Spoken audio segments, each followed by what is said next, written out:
Revision. Tomb Raider.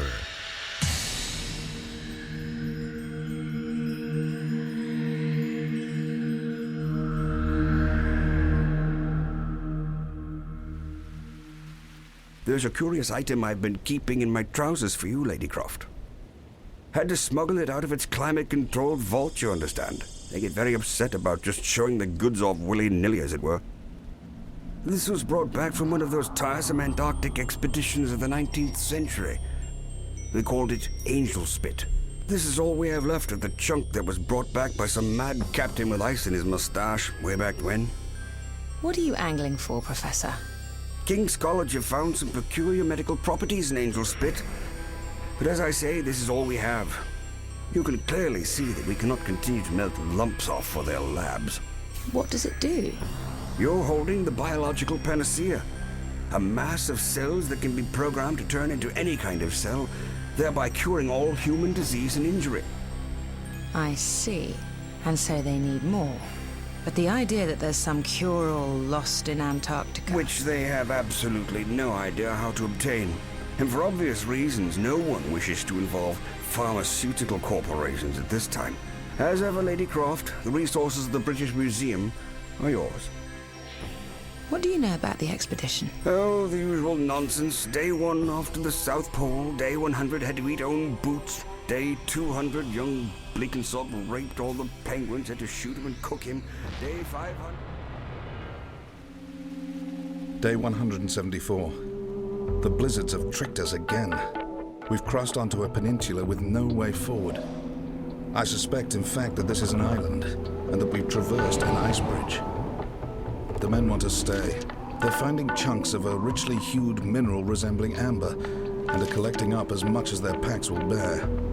It lays on the slopes where the ice forms in long white blades, and so they call it Angel Spit.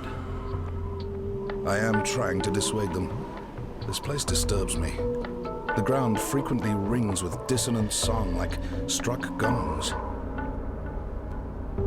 Day 175. Hawkins choked on his own tongue in the night. Cause unknown. The sound of gong seems almost deafening now, and it is affecting everyone and everything. The men have begun to fight.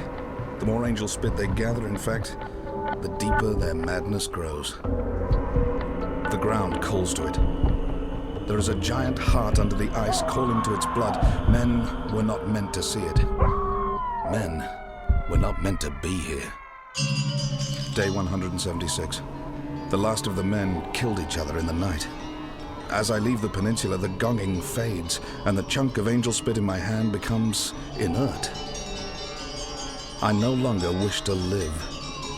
But people must know not to come here. They must know of the curse of the heart of the world. Curse? What utter bollocks. But it's such a lovely little puzzle. I need to look at some maps, I think. Look at this. A land bridge from South America to Antarctica. And islands where ice should be. It's me. I'm going to need a flight to Chile, a consignment from California, and some sea transport.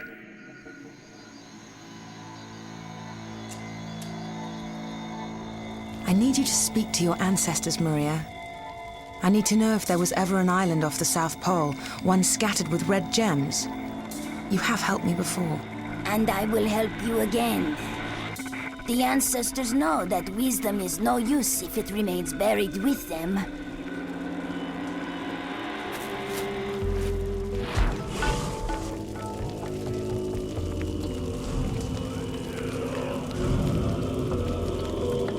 They are telling me to tell you.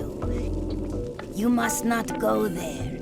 It is the home to the mother of the world, asleep in the ice. It was sacred to my shaman ancestors before the rest of the world had even heard of the idea of God. Are you telling me it's cursed?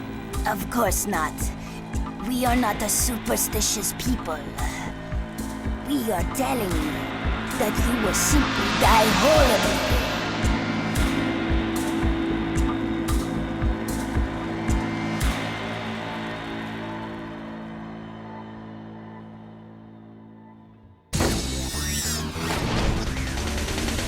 Visit GameTap.com/Tomb Raider each week for more Greek Vision.